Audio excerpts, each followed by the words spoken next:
창의성이란 이름의 상처. 우리는 시작하기를 두려워하는가, 혹시 무언가에 꽉 막힌 듯한 느낌, 앞으로 나아가지 못하고 제자리에 맴도는 듯한 답답함을 느껴보신 적 있나요? 그것은 때로 우리가 좋아하는 음악이나 옷 스타일에 대한 부끄러움과 의심으로 나타나기도 합니다. 다른 사람들이 나를 촌스럽다고 생각할까봐, 혹은 더 나쁘게는 이상하게 볼까 봐 지레짐작하는 마음이죠. 어떤 이에게는 매일 똑같은 음식을 먹고 똑같은 TV 프로그램을 보고 똑같은 비디오 게임을 하는 습관으로 나타나기도 합니다.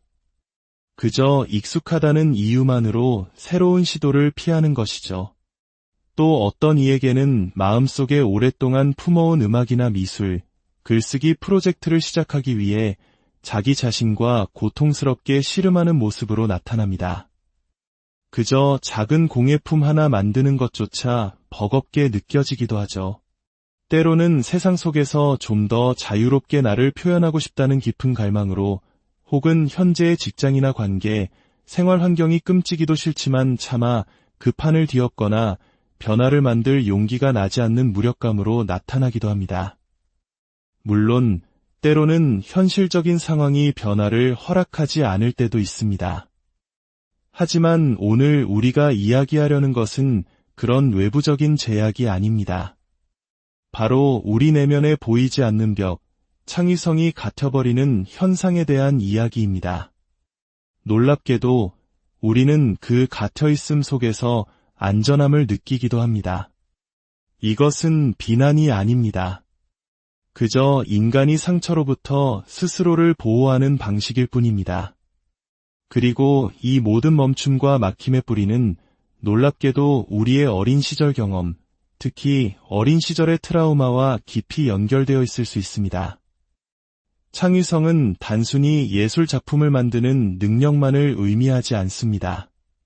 그것은 부끄러움 없이 내가 좋아하는 것을 온전히 끌어안는 힘이자 창의적인 사고를 통해 우리의 삶을 더 나은 방향으로 이끌어가는 능력입니다. 창의성을 포용하는 과정은 곧 진정한 나 자신을 발견하고 알아가는 아름다운 여정입니다. 어쩌면 당신이 지금 경험하고 있는 그 막막함에도 불구하고 당신은 다시 창의적인 과정을 시작할 수 있고 당신이 원하는 것을 성공적으로 해낼 수 있습니다.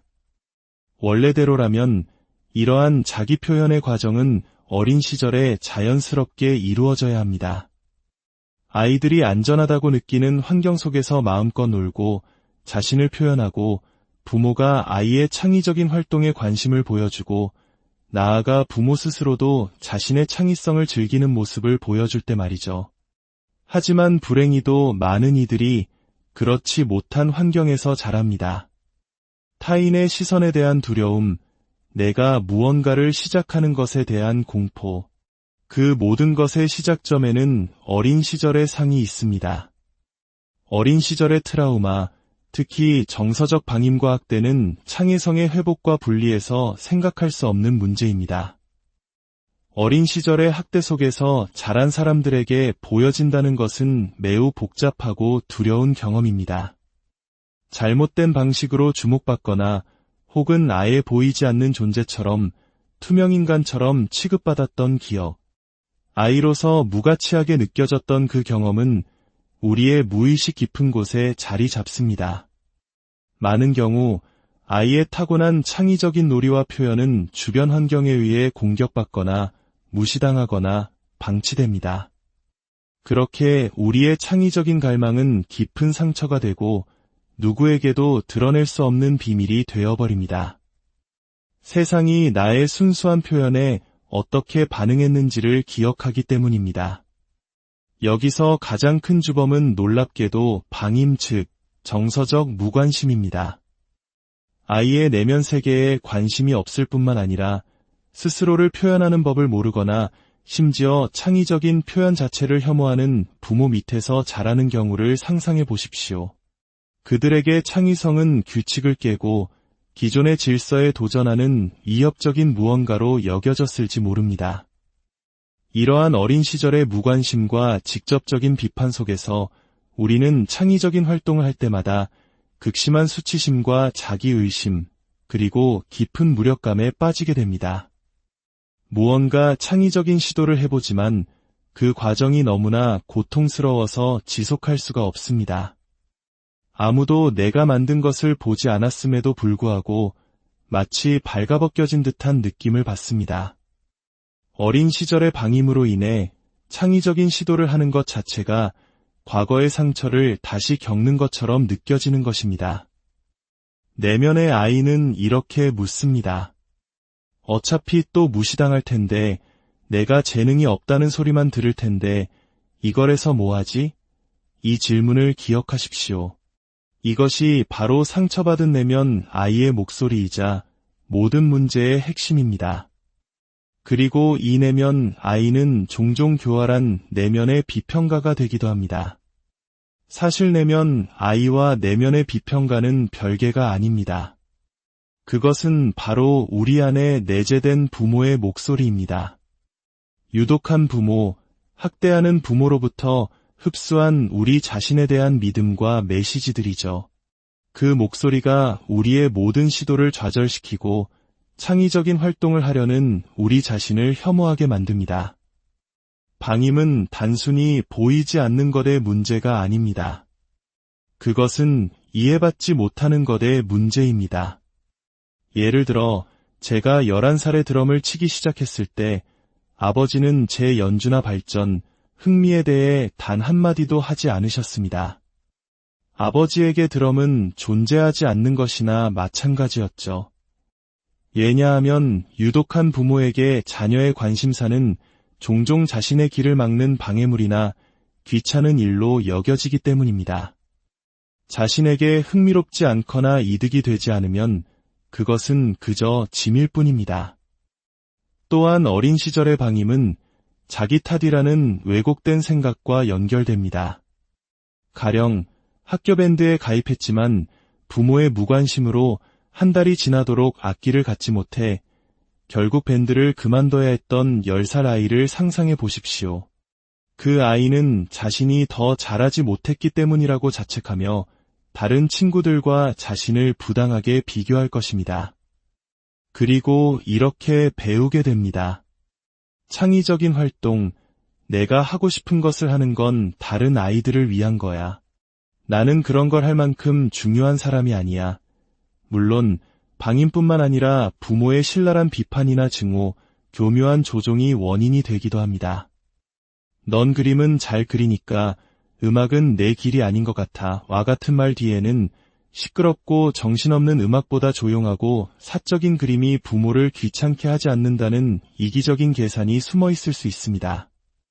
혹은 아이가 탐험하고 싶은 세계가 학대하는 부모가 아이에게 부여한 완벽하고 착한 아이라는 역할에 맞지 않기 때문일 수도 있습니다. 이 모든 무관심과 비판의 핵심은 아이가 자기 자신이 되어가는 과정을 돕지 않는다는 것입니다. 한 인간으로서 온전히 성장하도록 격려받지 못하는 경험은 영혼에 깊은 상처를 남깁니다. 이제 창의적인 표현에 갇혀 있다는 것이 구체적으로 어떤 모습으로 나타나는지 몇 가지 예를 살펴보겠습니다. 이야기들을 들으며 당신 자신의 이야기 속에서 혹시 비슷한 경험은 없었는지 생각해 보십시오. 첫째, 자기 표현의 모든 순간에 극도로 자기 비판적이 됩니다. 낙서, 샤워하며 흥얼거리는 노래, 심지어 내가 좋아하는 예술이나 음악을 즐기는 것조차 부정적으로 바라봅니다. 예를 들어 친구들과 즐겁게 노래방에 갔다가 집에 돌아와 내가 감히 노래를 부르다니라며 밤새 수치심에 이불을 차는 경험, 바로 내면의 비평가가 깨어난 순간입니다. 둘째, 창의적인 활동을 어떻게 시작해야 할지 몰라 압도당합니다. 노래를 배우고 싶다는 막연한 생각은 있지만 그 방법을 생각하면 너무 복잡하고 거창하게 느껴집니다. 당장 동네에 있는 보컬 학원을 알아보기도 전에 뉴욕으로 유학을 가야 할 것만 같은 막막함에 휩싸이는 것이죠. 셋째, 큰맘 먹고 창의적인 활동을 위한 재료나 장비를 삽니다. 키보드, 전문가용 미술 도구, 혹은 평소 스타일과 다른 과감한 옷. 하지만 막상 그것들을 앞에 두고 무엇을 해야 할지 몰라 그대로 멈춰버립니다. 결국 그 물건들은 먼지가 쌓인 채 방치됩니다. 넷째, 자신을 너무 높은 기준점과 비교하며 스스로 실패에 덫에 빠집니다. 이제 막 음악이나 영상 편집 프로그램을 만지기 시작했는데 이미 10년 이상 그 분야에 몸담은 전문가들과 자신을 비교하며 좌절합니다. 악기를 갖지 못해 밴드를 그만둬야 했던 10살 아이가 자신을 탓하며 다른 친구들과 비교했던 것처럼 말이죠. 다섯째, 무언가를 배우는 데에는 과정이 필요하다는 사실을 인지하지 못하고 쉽게 낙담합니다. 수채화나 키보드를 잠시 만져본 후 실력이 금방 늘지 않는 것에 실망하며 포기합니다. 내면의 아이는 이 정도는 혼자서도 해내야 한다고 속삭이지만 사실 우리에게 필요한 것은 그저 좋은 스승이나 교육 자료일 뿐입니다. 여섯째, 예술, 음악, 춤, 글쓰기 같은 활동이나 심지어 휴가를 떠나는 것과 같은 창의적인 시도를 갈망하면서도 그것이 내 삶과 관계에 미칠 영향을 두려워하고 수치스러워합니다. 바쁜 엄마인 내가 춤을 배우고 싶어 하는 건 이기적인 일이야. 이것은 다른 사람에게 짐이 될 수 없다는 깊은 두려움에서 비롯됩니다. 마지막으로 예술 작품을 만들거나 창의적인 활동을 할 수는 있지만 그 과정이 극도로 고통스럽고 사적인 영역에 머물러야만 합니다. 당신의 방에는 걸작이 숨겨져 있을지 모르지만 내면의 아이는 피드백에 대한 극심한 두려움 때문에 그것을 누구에게도 보여주지 못합니다. 하지만 동시에 세상과 나의 창조물을 공유하고 싶은 깊은 외로움을 느낍니다. 이는 보이지 않고 무시당했던 과거의 경험이 남긴 복합적인 상처입니다. 우리가 기억해야 할 중요한 개념이 있습니다. 어린 시절의 상처는 단 한 번의 사건으로 끝나지 않는다는 것입니다. 예를 들어 바이올린을 배운 지 고작 2주 된 아이에게 부모가 넌 음악에 소질이 없어 라고 말했다고 합시다. 이 비판은 단순히 바이올린에 대한 하나의 평가가 아니라 그 이면에 훨씬 더 크고 포괄적인 이야기를 담고 있습니다. 그것은 과정을 허락하지 않는 학대입니다. 성장하는 것, 무언가를 배우는 것, 한 인간으로 발달하는 것은 모두 과정입니다. 하지만 유독한 가정은 치유의 과정조차 믿지 않습니다. 그냥 잊어버려 라는 말은 너에게는 과정이 필요 없다고 말하는 것과 같습니다. 그들은 2주 만에 전문가가 되어야 한다는 비현실적인 기대를 하고 공감 능력이 없으며 솔직함이라는 이름으로 잔인함을 무기처럼 휘두릅니다. 넌 재능이 있거나 없거나 둘 중 하나야라는 흑백 논리에는 과정이 들어설 자리가 없습니다. 아마 지금 이 순간 2주 동안 바이올린을 켰으면 잘 못하는 게 사실이지라고 생각하는 분이 있을지도 모릅니다. 만약 그런 생각이 들었다면 그것이 바로 당신 안에 내재된 부모의 목소리가 불쑥 튀어나온 것입니다. 사실 99%의 사람들은 2주 만에 바이올린을 잘 켤 수 없습니다. 중요한 것은 과정이라는 단어, 그리고 격려 대신 학대적인 솔직함을 사용했던 내면의 부모를 기억하는 것입니다. 창의성은 인류의 발달과 인간성에서 매우 중요한 부분을 차지합니다. 아주 어린 아이들은 세상을 배우고 연결하는 방식으로 창의성을 사용합니다. 3살, 4살 아이들이 기차와 달, 형제자매와 집을 그리는 것은 세상을 이해하려는 노력입니다. 기차는 빨리 달리고 구름은 느리게 움직인다는 것을 놀이와 그림을 통해 배우고 익히는 것입니다. 수천 년 전 인류의 조상들이 동굴에 숨어 사냥한 동물들을 그렸던 이유를 생각해 보십시오. 학자들은 동굴벽에 그림을 그리는 행위가 사냥이나 생존에 대해 서로 이야기하는 언어 능력보다 먼저 존재했을 것이라고 추정합니다. 예술은 어쩌면 인류의 첫 번째 언어였을지도 모릅니다. 창의성, 표현, 연결, 그리고 공유된 삶이 다른 모든 것을 가능하게 한 근원이었던 셈입니다. 그렇다면 우리의 생물학적 DNA에 새겨져 있고 세상을 살아가는 방식 그 자체인 표현의 흐름이 막혀버린다는 것이 얼마나 부자연스럽고 슬픈 일인지 모릅니다. 물론 어떤 사람들은 본성적으로 창의적인 활동에 큰 관심이 없을 수도 있습니다. 그것은 잘못된 것이 아닙니다. 그들의 자기 표현은 그들만의 고유한 방식으로 나타날 뿐입니다. 이야기는 창의적이지 않은 당신을 비난하려는 것이 아닙니다. 어쩌면 당신의 창의성은 뛰어난 정리정돈 능력일 수도 있고 직장에서의 문제 해결 능력일 수도 있습니다. 이야기는 창의적이고 싶다는 깊은 갈망이 있지만 스스로를 그곳으로 이끌지 못하는 이들을 위한 것입니다. 그렇다면 우리는 어떻게 해야 할까요? 어떻게 이 갇힌 상태에서 벗어날 수 있을까요? 여기 어린 시절의 트라우마로부터 창의성을 회복하기 위한 3가지 방법을 제안합니다. 이 모든 방법은 내면 아이를 돌보고 아이의 발달 과정을 이해하는 것에 뿌리를 두고 있습니다. 첫 번째, 취약함을 정상적인 것으로 받아들이세요. 창의적인 활동은 어떤 경지에 있든 본질적으로 취약한 행위입니다. 우리는 종종 창의적인 과정에는 어려움이나 고통, 취약함이 없을 것이라고 착각하지만 사실은 정반대입니다. 새로운 사업을 시작하는 것도, 나의 예술 작품을 파는 것도, 심지어 엄청나게 성공한 예술가조차도 창작의 과정은 힘들고 고통스러우며 동시에 엄청난 보상을 주는 발견의 여정입니다. 중요한 것은 취약함을 느끼는 것과 갇혀 있는 것은 다르다는 점입니다. 두렵고 불편하더라도 그 감정에도 불구하고 계속 해나갈 수 있습니다. 우리 내면의 아이는 안정을 추구하기 때문에 세상에 나서는 위험을 감수하고 싶어 하지 않습니다. 하지만 그 위험을 감수할 때 우리는 비로소 성장할 수 있습니다. 두 번째, 기대를 낮추세요.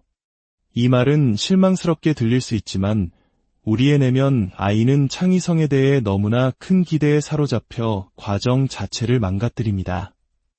사람들이 좋아할까? 완벽해야 해와 같은 생각들이죠.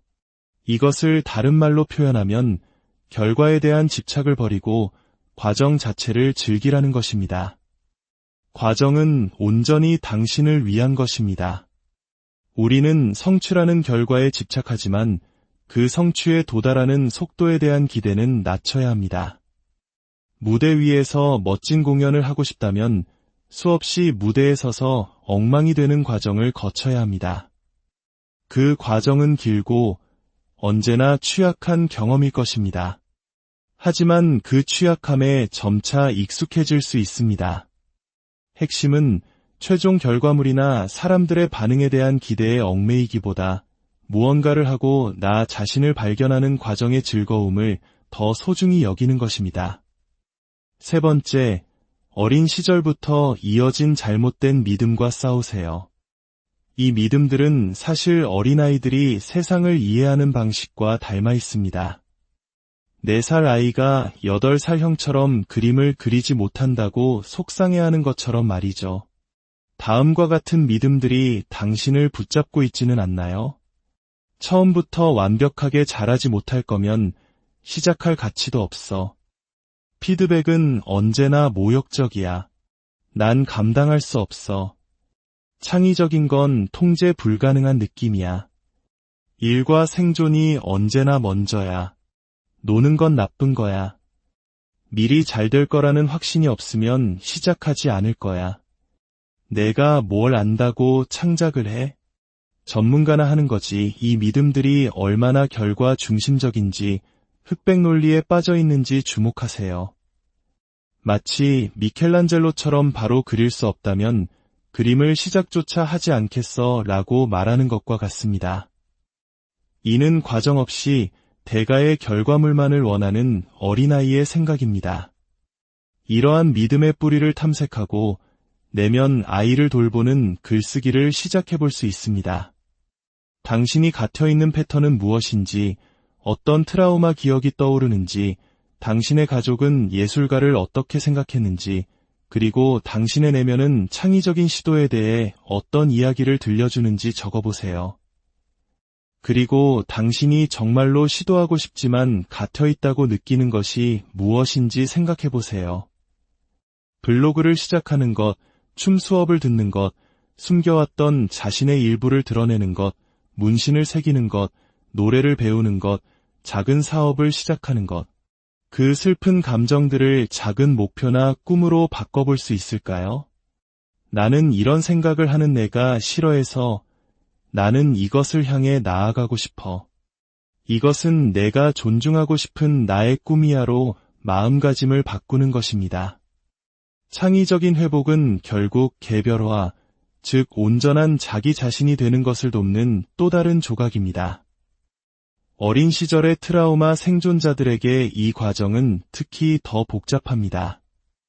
우리가 받았던 메시지는 너 자신이 되지 말라는 것이었기 때문입니다. 하지만 당신의 이야기는 아직 끝나지 않았습니다. 당신 안의 예술가는 잠시 잠들어 있었을 뿐입니다.